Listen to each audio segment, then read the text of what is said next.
Alhamdulillahirabbil alamin wa bihi nasta'inu ala umuri dunya waddin. Wassalatu wassalamu ala asyrafil anbiya wal mursalin wa ala alihi wa sahbihi ajma'in. Amma ba'du, Allahumma rabbi shrah li sadri wa yassir li amri wahlul 'uqdatam min lisani yafqahu qawli. Subhanaka la ilma lana illa ma 'allamtana innaka antal alimul hakim. Qala ta'ala fil Qur'anil Karim wa yunazzilu 'alaikum minas samaa'i ma'an liyutahhirakum bihi. Wa qala Rasulullah sallallahu alaihi wasallam wa tahuru ma'uhu al-hillu maitatu. Hadirin mukarram, sama-sama kita hormati jajaran pengurus Nahdlatul Ulama Banting Desa Jaya Mulia, dari mulai jajaran Tanfidiyah, Suriah, Mustasyar, kemudian beserta staf-staf dan lembaga-lembaganya, Ansor, Banser, Muslimat.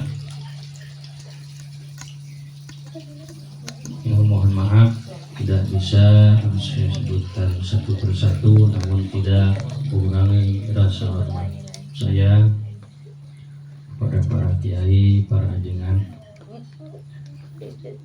Alhamdulillah, puji syukur kehadirat Allah Subhanahu wa taala kita bisa diberikan panjang umur, sehat walafiat, bisa berkumpul di acara Lailatul Jima. udah malam nih andung. Lailatul Ijtima Nahdlatul Ulama Jaya Mulia. Karena antara ijtima dan jima itu dari akar kata yang sama, dari jamaah, berkumpul. Lailatul Jima berkumpul juga, konotasinya ke malam Jumat, padahal nggak semua malam Jumat begitu. Ziarah pada malam Jumat, mancing juga malam Jumat, jadi yang hobi mancing mah. Hadirin warga NU rahimakumullah, sebenarnya saya bingung mau ngomong apa. Saya mah gambaran saya mah datang ke sini, kemudian doa, ditutup doa langsung, ujungnya ngobrol gitu lah. Enak kan begitu sebenarnya.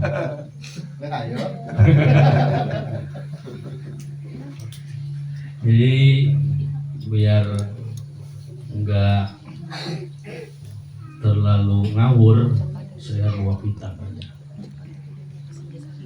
Saya bawa kitab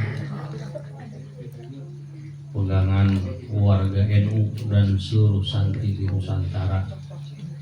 Ini kitab Fathul Qorib. Fathul Qorib ini kitab matan taklif karangan Syekh Abu Suja Al-Asfahani. Ini kitab pertama yang tersusun rapi, mulai dari hal terkecil pribadi sampai hal ngurusin umat, seperti ngurusin umat KDM, Pak RT, ngurusin umat dibahas semua di sini. Prabowo, Vladimir Putin, siapa lagi? Abu Bakar ada. Abu Bakar Basir. Siapa lagi tuh presiden Mama Rika? Donald. Sampai Ayatullah Khomeini, Netanyahu, semuanya dibahas dalam kitab Fathul Qorib. Cuman biasanya kita ngaji fikih itu nggak nyampe boro-boro bab politik, siasah, muamalah, bab toharo aja belum tamat udah bubar ngaji. Biasanya begitu. Ngaji mamul. Nah, Syekh Abu Suja al-Asfahani ini merupakan seorang qadi atau seorang hakim. Kalau sekarang berarti ada Mahkamah Agung, Mahkamah Konstitusi. Nah, kitab ini kemudian diserahkan oleh Syekh Ibnu Qasim Al-Ghazi yang bernama Fathul Qorib. Kemudian Syekh Khatib Sarbini, kitab Al-Iqna. Kita tahunya Sarbini itu Balai Sarbini, tempatnya para artis. Padahal itu nama seorang ulama. Kemudian Syekh Ibrahim Al-Bajuri dan bernama Hasyiah ala Ibnu Qasim. Kemudian ada Syekh Nawawi Al-Bantani atau Syekh ala Ibni Qasim. Hadirin warga NU rahimakumullah, kita mulai. Bismillahirrahmanirrahim. Qala al-mu'allif rahimahullah taala wa nafa'ana bi ilmihi bidarwin. Kitab Tuharah ini menjelaskan kitab tentang bersuci. Al-miyahul lati yajidu biha tathhir sab'u miyahin. Ini sebenarnya pelajaran dulu sekolah agama ya. Madrasah. Air yang bisa digunakan untuk bersuci ada 7. Ma'us sama air langit, air hujan.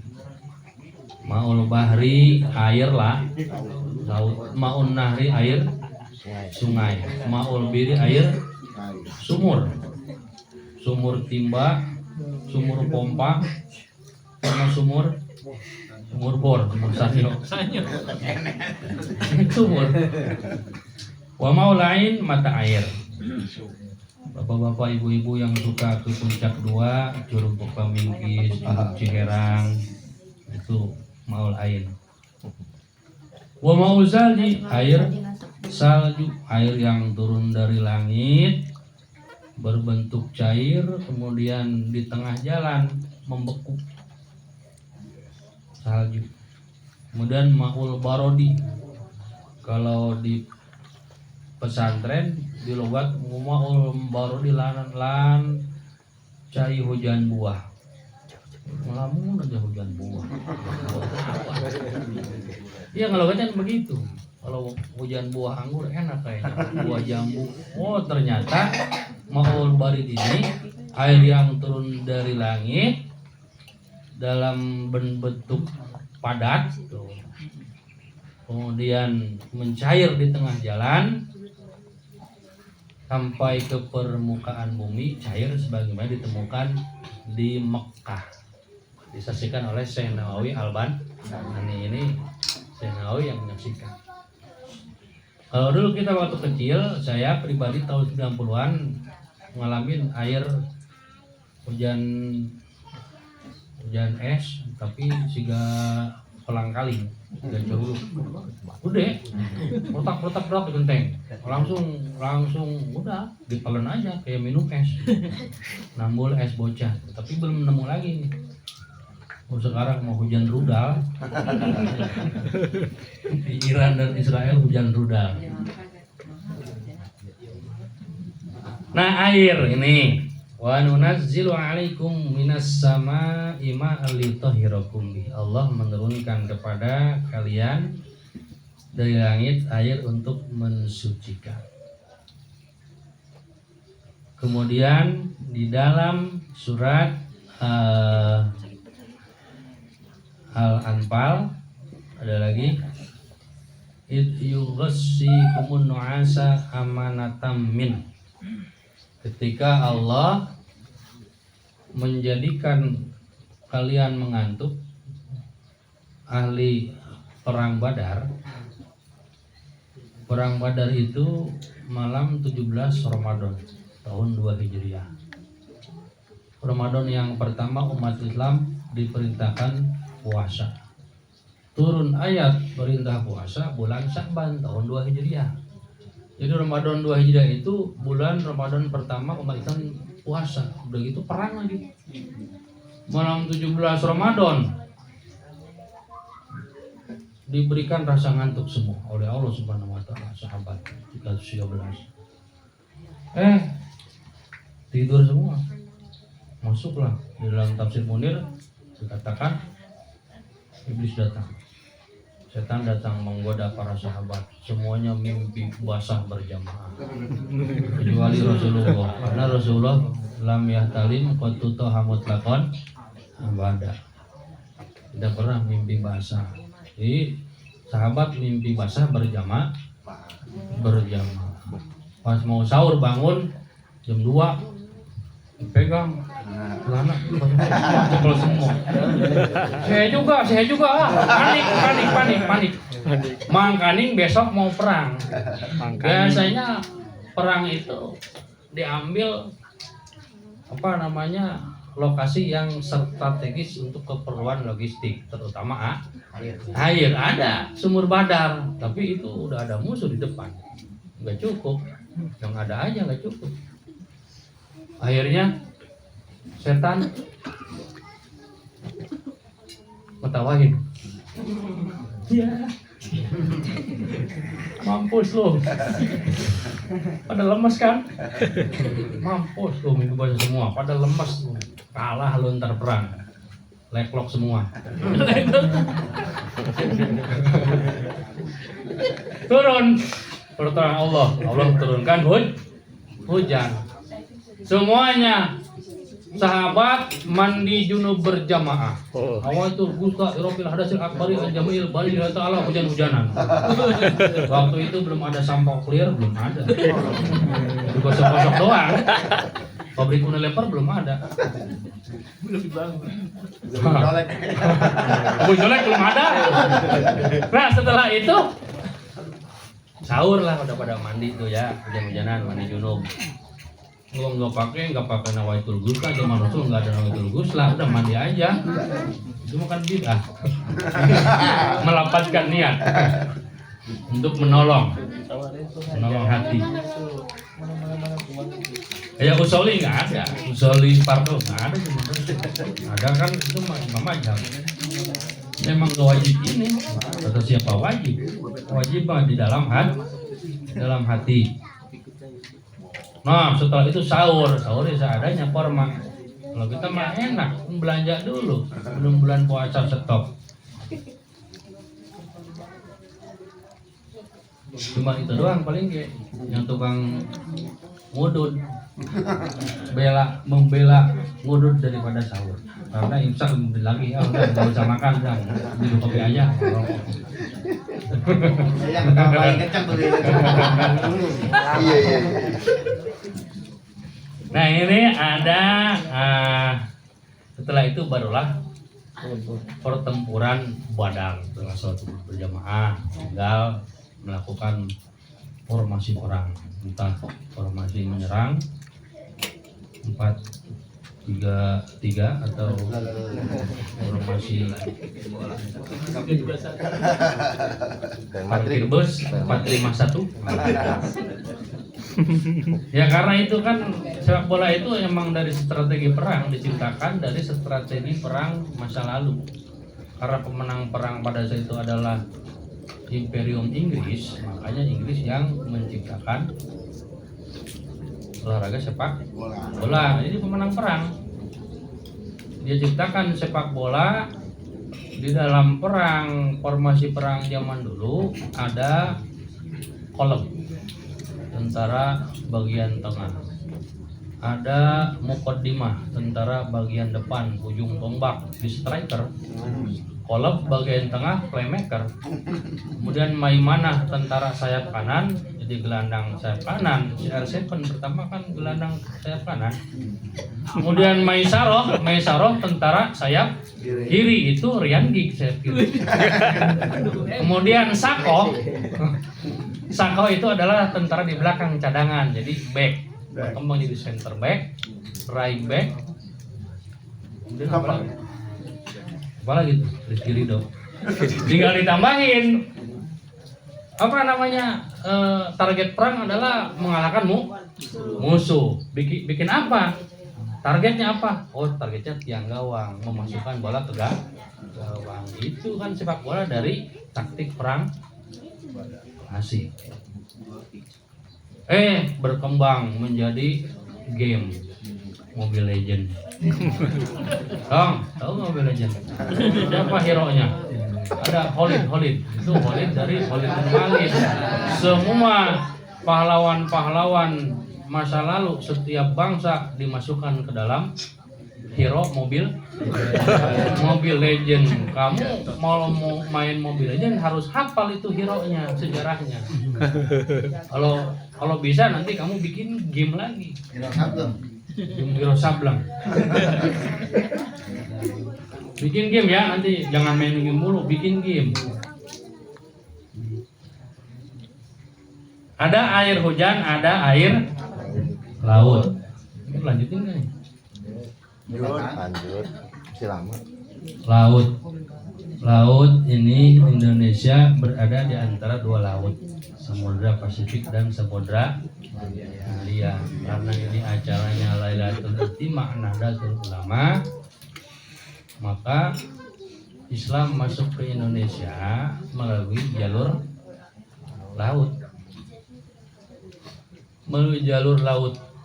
Jalur perdagangan. Pedagang yang pertama selama 300 tahun dibawa oleh pedagang. Pedagang dulu enggak kayak sekarang. Solo karir. Tukang bakso, tukang cilok, solo karir sendiri aja. Gitu kan? Ini solo karir. Pedagang dulu itu kapilah dagang, rombongan dagang, enggak solo karir. Dia itu satu rombongan dagang bisa mencapai 40 orang. Di dalamnya ada tukang masak, chef.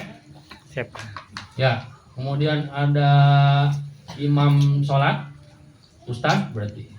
Kemudian ada keamanan, bukan pemuda Pancasila, bukan Banser, tentara mengawal. Kan takut ada begal di jalan.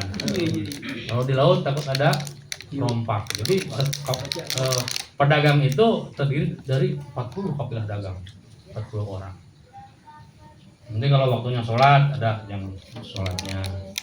Kemudian waktunya makan ada tukang masaknya. Gitu. Nah, ketika nyampe di Indonesia melalui Samudra Hindia, melalui Gujarat, masuklah di pesisir pantai, sholat. Udah ada masjid belum? Belum ada. Rest area kilometer 96 nggak ada masjid, nggak ada. Belum ada masjid. Orangnya belum pada Islam, akhirnya sholat ngampar di pinggir jalan. Arahnya kemana? Arah kiblat. Tahu kemana? Belum ada kompas meren. Mana lagi asalnya itu? Ada orang Indonesia itu ngapain? Nanya,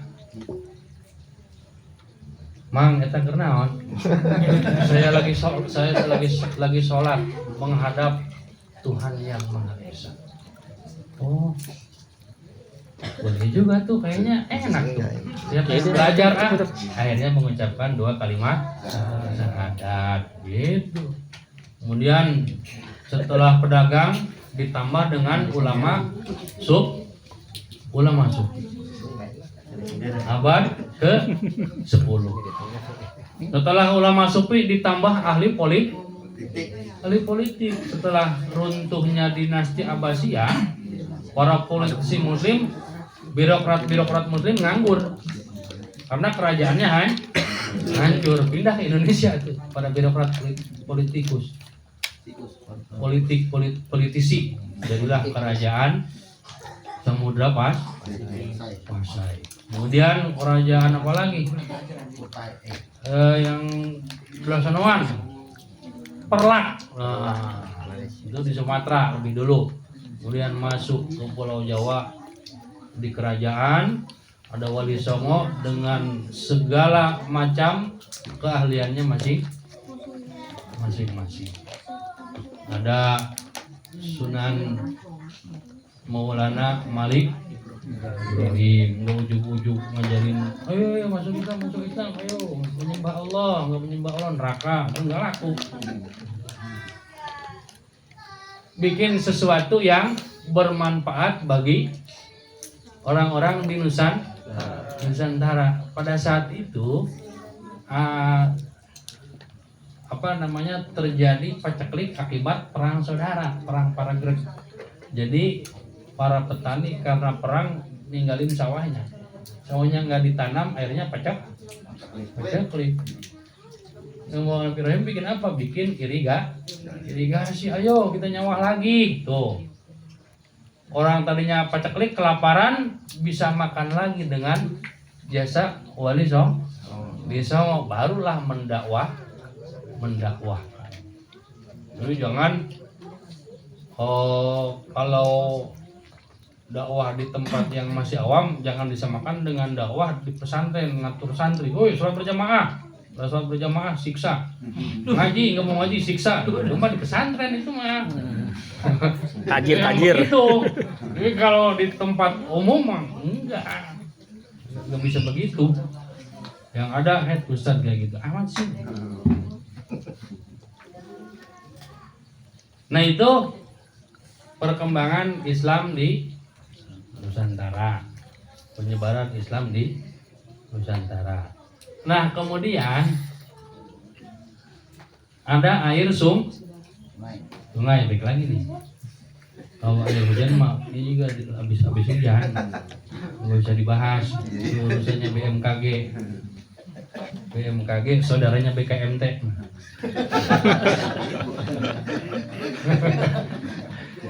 Ada air sungai. Wah, kita tahu. Wah, di dalam kitab Bajuri ada air yang utama itu adalah air yang keluar dari sela-sela jarinya Kanjeng Nabi pada saat perang apa itu kalau nggak salah perang Hunain kan sumur pada diracun.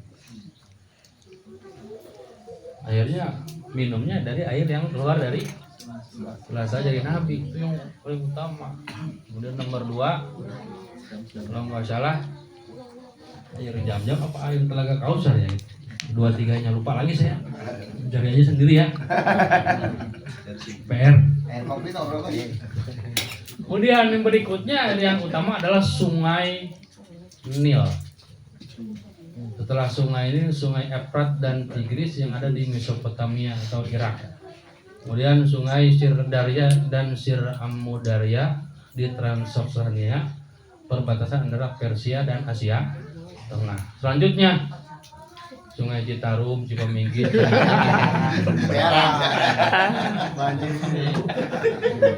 Itu dalam Sarah Bajuri begitu, jadi sebutkan gitu. Mungkin itu kan ulama di Timur Tengah, dia mungkin belum tahu di sini ada Curug Cipaminggis. Kalau dia ngarangnya di Indonesia, di Jawa Barat mungkin dimasukin Sungai Citarum, Cipaminggis. Karena dia di sana yang ada Sungai Nil, Efrat, Tigris, dan Sir Darya dan Amudarya. Nah itu kan sungai itu menjadi target Presiden Netanyahu, Zionis Israel. Itu katanya begitu.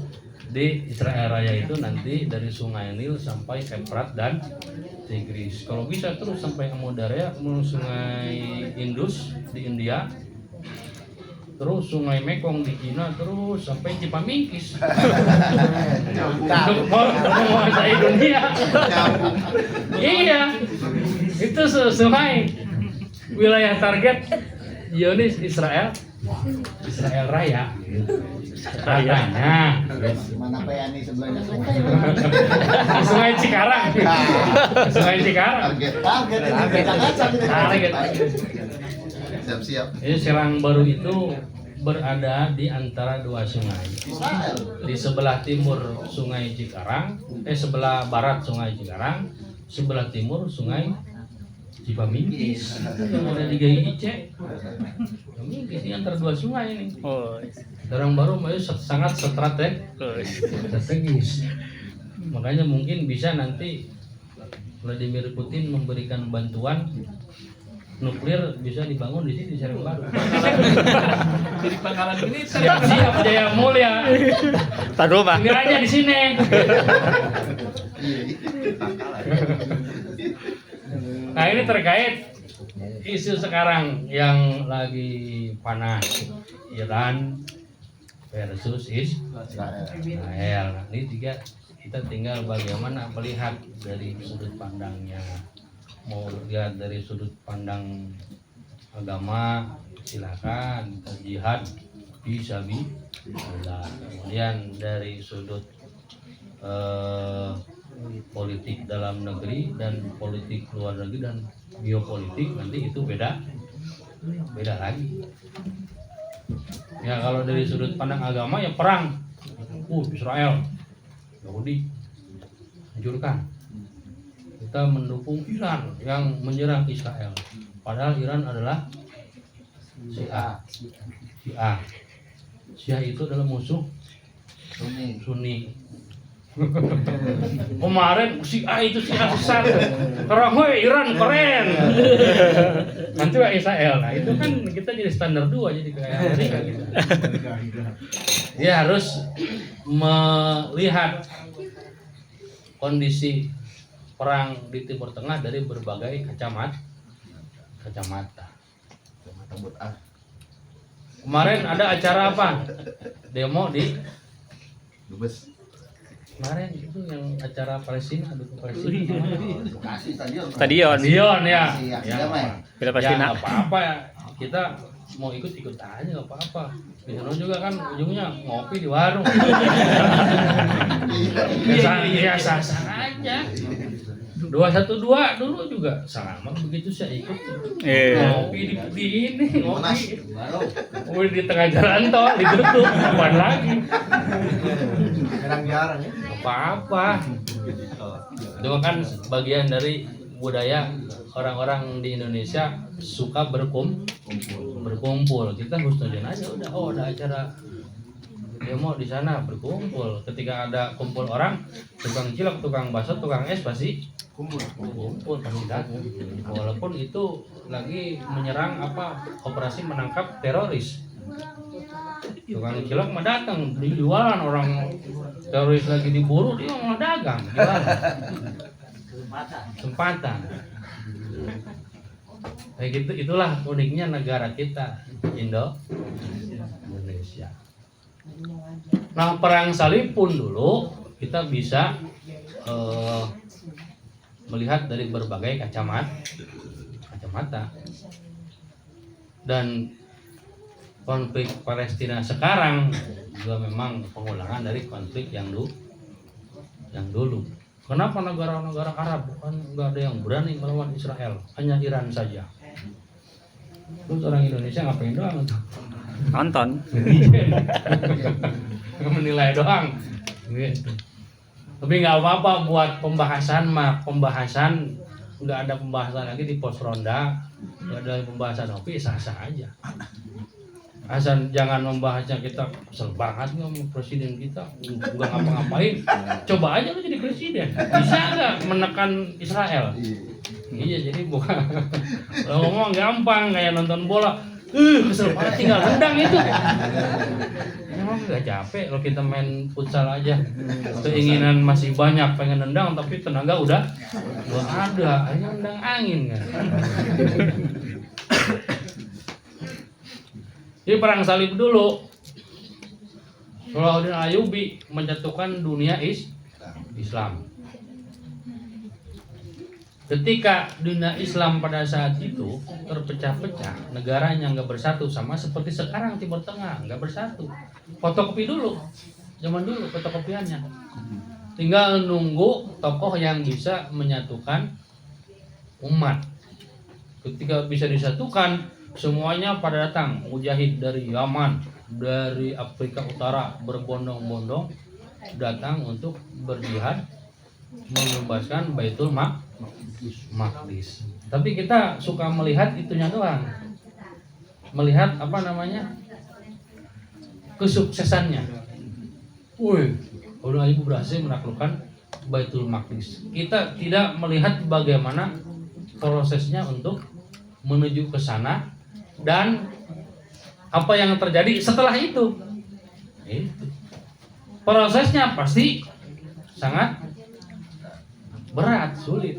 Itu umur 80 tahun dari tahun 1099 sampai 1179 kalau nggak salah. Prosesnya itu bukan sembarangan. Wali Ayyubi semuanya itu beliau dan tentara-tentaranya adalah murid dari Syekh Abdul Qadir Al-Jailani. Ahli tukang zikir. Sebelum mereka menaklukkan medan perang, mereka harus menaklukkan dirinya sendiri. Itu berat. Kemudian bagaimana kejadian setelahnya? Setelah Saladin Ayyubi merebut Baitul Maqdis, merebut Yerusalem. Setelahnya perang enggak berhenti-henti. Perang salib selanjutnya, perang salib 2, 3, 4, 5, 6. Akhirnya yang sengsara siapa? Rakyat. Walaupun rakyat Mesir pada saat itu dinasti Ayyubi menguasai Mesir dan Timur Tengah, karena fokus ke medan perang, jadi biaya itu kebanyakan pengeluaran untuk perang, maka rakyat tidak terperhatikan. Banyak rakyat yang berada di garis kemiskinan. Sampai seorang ulama Imam Busiri aja yang pengarang kitab Burdah yang suka kita baca, mulai Yasri Wasalim Daiman Abada ya Wil Mustafa itu beliau itu santri yang sangat belangsak sekali. Karena kondisi ekonomi pada saat itu pelajar tidak diperhatikan, rakyat diperhatikan, biaya fokus untuk perang melawan pasukan salib. Sehingga karena berada dalam garis kemiskinan, pandai bersair, akhirnya apa? Akhirnya beliau membuat syair untuk menjilat pemerintah. Bikin syair menjilat pemerintah, memuji pemerintah, bagus-bagusin aja. Wih, ini gubernur ini bagus nih. Bikin syair, nyanyian yang memuji tersebut. Walaupun itu proyeknya enggak 100% dalam tanda kutip dikorupsi. Oh, ini bagus. Pokoknya isinya bagus. Biar dikasih kok. Pejabat, bagus syairnya nih. Lumayan kan? Nah, itu sisi gelap seorang waliullah sebelum menjadi wali. Karena kondisi pada saat itu berada di garis kemiskinan. Sama sekarang juga, mau Israel, mau Amerika, mau Indonesia, kalau dia jor-joran untuk perang, ya di demo sama rakyatnya. Amerika rakyatnya pada demo nggak mau perang karena apa? Udah puluhan tahun lebih banyak duit Mamah Rika, lebih banyak alokasinya ke militer. Di Israel juga sama penduduknya. Walaupun di sana negara Israel, tapi ada juga penduduk warga Israel yang Muslim kan, nggak mau penduduknya mau perang mulu. Kalau Iran beda, sama ke Indonesia. Kalau diserang sama ke Indonesia, serang, lawan lagi balas. Jadi kayak Indonesia Iran mah, kalau terjepit dia bisa bersatu. Makanya Indonesia mah nggak diserang-serang. Bahaya kalau Indonesia diserang, bakal kalah Barat. Kenapa bersatu? Mendingan udah begitu aja, biar pada berantem, ngerebutin jabatan, ngerebutin duit, udah gampang. Nggak bakalan berani pihak Barat menyerang Indonesia karena pengalaman dulu tentara sekutu kalah. Hadirin warga NU rahimakumullah. Tadi air langit, air hujan, air sungai, air laut, dan air sungai. Kemudian air sumur. Bukan hanya air aja sumur gas, sumur minyak, enggak. Wah panjang ini. Wa ma'ul ain, air sumberan, mata air, bukan hanya sumber daya air, sumber daya mineral. Wah ini banyak nih proyek mulu ini nih. Cuma belajar air tentang air untuk bersuci, isunya banyak proyek sumber daya mineral, sumber daya alam. Puak. Bab air juga itu. Di duit. Makanya Eno Jaya Mulia bikin aja air negara Serang Baru itu adalah negara air. Itu yang di Kampung Gadang Ceper mobil tangki. Kemana itu? Keisi ulang. Supply. Iya itu nyampe Cibarusah. Dulu saya jualan dari mana airnya? Dari Kampung Gadang. Jadi Gadang Baru ini yang sebelah barat ini negara air. Kalau yang sebelah timur dekat Bojong Mangu, Cibarusah itu negara gersang, susah air. Susah air. Dan wilayah. Dari Dogali itu sampai ke Sukagali Jonggol sampai Jariu itu petanya iklimnya iklim gersang tuh. Jomangu. Ini Serang Baru berarti ini negara air. Bukan tidak mungkin nanti Eno Jaya Mulia bisa memproduksi air. Pada keras nih para istri. Iya. Produksi air. Wa ma'ul salji wa ma'ul barodi wallahu alam bisawab. Hadirin warga NU rahimakumullah, demikian yang dapat saya sampaikan, mudah-mudahan bermanfaat dan menjadi inspirasi bagi kita semua. Amin ya Allah ya rabbal alamin. Tutup dengan doa kifaratul majlis. Bismillahirrahmanirrahim. Subhanallahumma wa bihamdika asyhadu an la ilaha illa anta astaghfiruka wa atubu ilaik. Wallahul muwaffiq ila aqwamit thoriq. Wassalamualaikum warahmatullahi wabarakatuh.